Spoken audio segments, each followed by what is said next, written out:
How's it going, YouTube, and welcome back to episode 30 of Behind the Blade. Behind the Blade gives you an insight to the commercial grounds maintenance industry with us, CutCrew. So if you're new to the channel, stick around and see what it's all about. Anyway, we're getting all the kit ready to head to the first site today. So we get over to the first site, and this one is new to us. We've got all the kit with us, and it's basically just all the grass around the front of this church that's in an industrial unit, all the grass that wraps around the side, and this small piece of grass just in front of the building.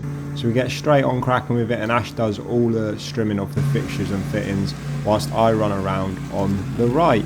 Once we're done with the grass cutting, I jump straight on the blower and tidy up after ourselves. We get packed up and head to the next one. We're on site at the second site. We're going to jump straight on the hedge work because that is really untidy. So Ash gets cracking with the top of the hedges whilst I'm doing the sides, and we work as a team and work our way round this complex. And there seems to be a crazy amount of growth since we last visited last 2 weeks. However, we managed to get on top of all of it. And once that's done, I jump onto the right whilst Ash just runs around with a blower and tidies up after ourselves.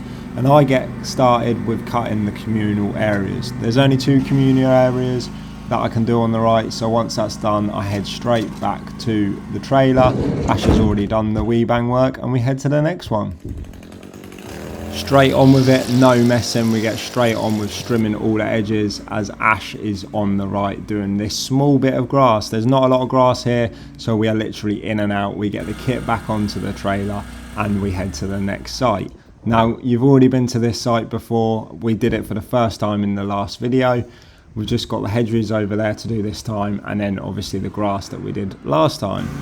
So I start on the right, start getting some stripes on the grass whilst Ash is doing the hedge work, and it doesn't take me long before all the stripes are nice and completed. So I whack a strimmer in my hand and get that sorted. Ash starts picking up all the waste, and then I run around with the blower and we get the place nice and spick and span, ready to move on. We've just been to the unit after finishing off all our jobs this morning, and Ash is getting the kit ready for tomorrow. But today isn't over, and that's because we got a charity driving range day. So we had a fantastic day for the charity golf event, managed to raise lots of money for charity, and we're now heading back to the unit to get ready for tomorrow. We shall see you tomorrow. Just had my BNI meeting. I'm now on site. Ash has left me the hustler. I'm going to go meet him now. He's already started cracking on. Let's see where he's got to and what he's been up to. So I'd made really good progress, and I'd managed to catch up with him as he was blowing the street after he mowed and trimmed it. But I thought the best thing to do was just to jump on the big boy hustler and get these wide areas done. And I've got to say, I do miss this bit of kit. Last time we were here, we were on the small hustler, but there's something about the big hustler. Anyway, we get cracking with the rest of the verges, tidying up as we go, and trying to tidy up some of the areas that were a little bit unkept, such as this verge, and you can see how long in length it is. But we just work our way around this parish, bit by bit. All the smaller bits Ash is completing on the right, and I'll grab the larger stuff. But by this point we're coming near the end, and I need to shoot off onto the hustler and get straight back to the unit, and that's because I need to pick up the tractor. I've got other jobs to do, so when I get back to the unit, I head out in the tractor.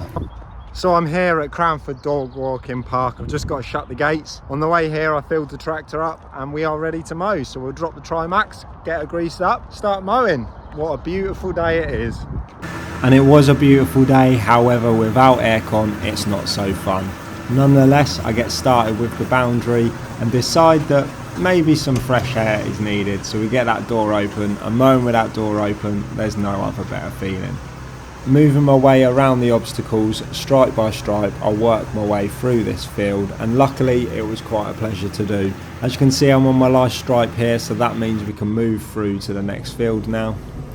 And the field that I'm heading into is a lot simpler because basically there's a lot less obstacles, so we can get a good run with the tractor, and as you can see, I'm coming to near the end. So with both fields done, it's time to head back to the unit, jump in the Ranger and go to meet Ash. But on my way back to the unit in the tractor, someone had to ruin my day.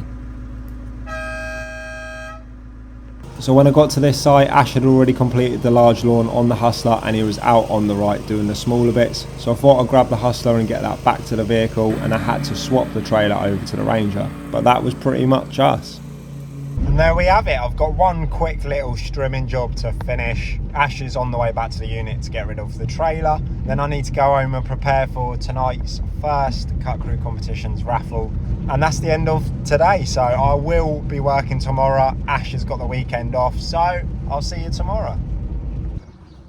Good morning everyone, it's 6:10. I was on the road at 5:30 and we are at a football club that rents a few pitches off of a school, and we're here to line market. So I'm going to get the Bocon trike out. We got one blue to do and we also have 3 white pitches to do. Let's get cracking.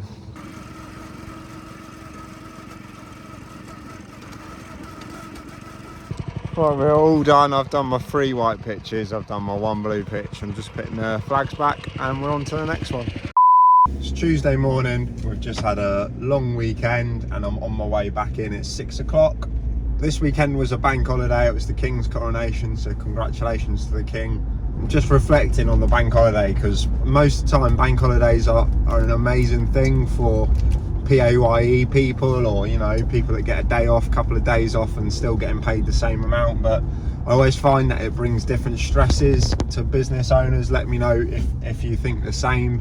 And to have free in May has just been an absolute nightmare planning financially and operationally. So yeah, I'm looking forward to the end of May already. I didn't have much rest.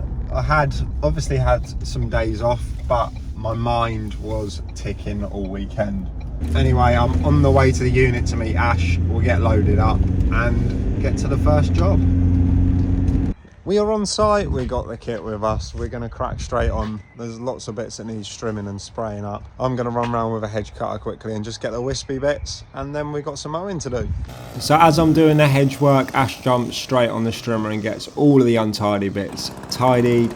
Then when I've done the hedge work, I can just use the leaf blower to blow all of that into a pile to make it easier to collect. Whilst I'm doing that, Ash gets the right off the trailer. There's not a lot of grass here, but we managed to work our way through the site and get that to a nice tidy standard. And with Ash flying about doing all the little bits of grass that need doing around the site, it leaves us with this little channel at the back of the building left. Once this is done, we can head back to the vehicle and get everything packed up, ready to head to the next job. Now the next job, we're revisiting the lawn replacement that we did. It's a residential lawn replacement and we've got no hesitation to whack that wee bang out and set some beautiful stripes into the grass. And I must say it has turned out absolutely wonderful, if I do say so myself. And that is pretty much how we ended yesterday, because we had severe thunderstorms. However, it's now 5 o'clock and I'm on the way to the unit to pick the tractor up. So we start this beautiful, peaceful Wednesday morning by starting up this beast and heading over to the first site. Now this is our longest commute that we do in the tractor and it's about an hour and 10 minutes. And I like to leave nice and early so I don't cause a traffic jam.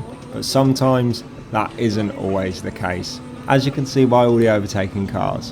When I get to site, Ash managed to beat me and he'd already started cracking on with all the hedge works. So I jumped straight on the field and got that Trimax dropped. And I can already see how long the grass is. I'm pretty nervous about this one. Nonetheless, I get cracking with the boundary and you can see the length there. It's absolutely ridiculous. This is literally 10 days growth. But nonetheless, we must persevere and I get cracking with those stripes, setting them down. So a little bit of an issue. It felt like the tractor wouldn't move at all, as if like the parking brake was on. So I stopped because I could feel the tractor struggling, and that thing never bloody struggles. And then I found this stuck in front of the Trimax. That is how long the grass is. It is absolutely ridiculous. I'm having to cut it 2 times. After this, I'm going to have to speak to the facilities manager and we're going to have to up the scope of works. Obviously, everyone in the industry knows that it's more ideal to cut it more frequently in this growth, but it depends on the budget. But we can't be having that. It's obviously not playable for sports. So yeah, we need to have a word with them. Nonetheless, I just have to keep cracking on, doing the best we can with the conditions in front of us. So I seem to have found that low and slow is the best way possible, and what I mean by that is low ground speed and just going as slow as possible. I mean, I don't know why I've explained that, it's pretty much in the name. I've had a chat with the facilities manager and said that we're going to quote him for additional cuts because this is just not cost effective. For the school or for us, it's a bit of false economy. Obviously when the field is this long, they cannot use it for PE lessons and stuff, so they need to stick a few extra cuts in the scope of work.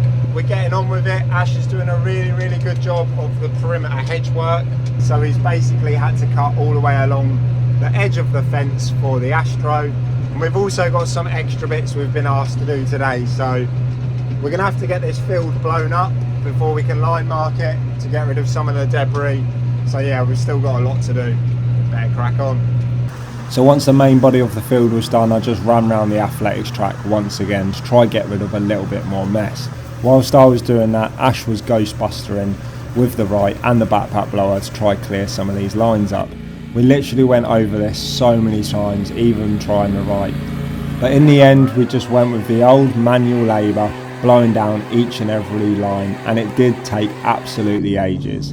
I'm not saying it's perfect, but we did manage to get it to a fairly decent standard, considering the scope of works we've got in front of us.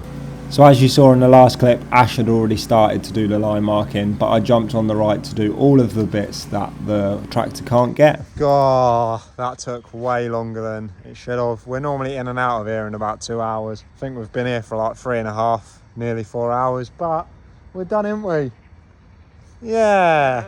Had to go over it like 3 or 4 times. Again, blowing the track down about twice, going over it with the right, but we got there in the end. So I'm going to head to the next site. Ash is going to finish off the line marking. And on the way to the next site, I just pray it's not as long as the last one. But it's not, and luckily we've got away with it. So I start off with the boundary, and I'm surprised it's not longer, considering this is literally around the corner from the last school. Once the boundary's done, I did that at a real low speed, trying to minimise the work for Ash. We then jump onto the main body of the field. Still a little bit wet on the ground after the thunderstorms from last night, but we start persevering, and then, well, the wipers had to come on because the rain hit us. And with a potential monsoon inbound, Ash jumped straight on the line marker to get those bits done before we couldn't. And with just one pitch left and all the grass cutting done, I left Ash to do the last pitch as I headed over to the second side of this site. It's just through this little cutout, and I noticed that there was some dog walkers walking around the boundary. They were staying out my way, so I just get cracking with the main body of the field, so I'm not in their way. We can do the boundary last to get rid of all the lines, and that's exactly what I did. And with this pitch done, it's time to get the Trimax packed up and try and get some lines on the ground. Now I notice Ash has got the blower out, so I jumped straight on the trike to start with the line marking to try and help him out. And we are all done here, so we can head to the next site. I've got to pop into a school on the way to the next site and drop our DBSs for some work we're doing with a football pitch. But yeah, see you at the next one. Right, we're at the last job of the day, and it's the residential lawn that you see us at quite a lot. So we've got a big lawn out the front, lawn out the back. We've still got so much to do. We're mega behind today just because the grass has been so long. Let me know if you've had the same issue lately. When I get home, I need to do some stuff for CutCrew competitions. If you're new to the channel, we've got a competition website where we raffle off high-end grounds maintenance equipment, so check that out, www.cutcrewcompetitions.co.uk. Got loads of instant wins on there at the minute and some fantastic prizes, so make sure you do check it out. Anyway, let's get on with this lawn. And as I was waffling to you guys, Ash got the right out and started to crack on with the stripes. Setting that absolutely lovely stripe down, I left him to it to grab the strimmer and start some one-handed strimming, tidying up all the boundaries ready for Ash. Ash had made good progress and he was on the last bit already, and I'd just started to do the weed control on the gravel driveway. Once all this was done, I managed to grab the blower and blow down all the patio stuff, ready to pack up straight after. So I'm just waiting for Ash to finish the grass, but I'm all tidied up and the van is ready to go. We've got to go back to the tractor now, and I've got to take it to tomorrow's job. We're going to leave it there overnight. But that's pretty much it for today and this episode of Behind the Blade. Really hope you've enjoyed it. If you're new to the channel, please consider hitting that subscribe. Don't forget, this time tomorrow we will be making another 2 people winners of CutCrew competitions, so check CutCrew competitions out. Also, I forgot to mention that we're going to be doing a commercial mentor webinar, so if you want to know all things commercial grounds maintenance, or potentially if you're looking to gain more commercial work and you don't know how to go about it, go onto the CutCrew competitions website and enter the raffle for the commercial webinar. Everyone that buys a ticket will be invited to the webinar to learn loads about commercial work. However, one lucky winner will win 6 months mentorship. That will include one-to-one growth sessions and the use of my admin team to win you more work. So get over to CutCrew competitions if you're interested in gaining more commercial work. Anyway, thank you for watching this week's episode, and we shall see you soon. Bye. Bye. Oh no. Ah. Bye.